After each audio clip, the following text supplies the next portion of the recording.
Hello everyone, আসসালামু আলাইকুম। Cooking show থেকে আপনাদের স্বাগত জানাচ্ছি। আজকে আমি অনেক মজাদার মশলা পিঠার রেসিপি তৈরি করে দেখাবো আপনাদের।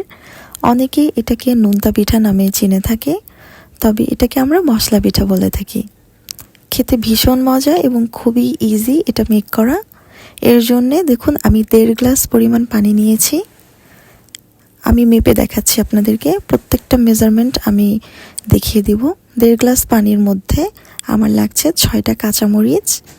এখন কাঁচামরিচগুলোকে আমি একটু এভাবে আধা বাটা করে নিয়েছি, পানিতে দিয়ে দিয়েছি। এরপরে পানিতে দিতে হবে পেঁয়াজ বাটা 2 চা চামচ।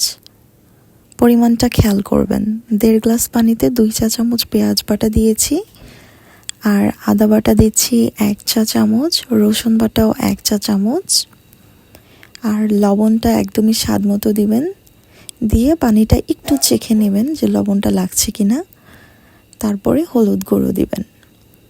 তারপর এভাবে বলক আসতে হবে। বলক আসার পরে ঠিক রুটি যেভাবে আমরা তৈরি করি আটা দিয়ে একটা যে ডো তৈরি করি, এভাবে করতে হবে। তারপর এভাবে রুটি বেলতে হবে এবং একটা গ্লাসের সাহায্যে এভাবে পিঠাগুলো কেটে নিতে হবে। দেখছেন তো এটা মেক করা কতটা ইজি, কিন্তু খেতে ভীষণ মজা, মনে হয় যেন অন্যান্য পিঠাকেও হার মানায়। তো আমি এভাবে তৈরি করে ফেলছি পিঠাগুলো।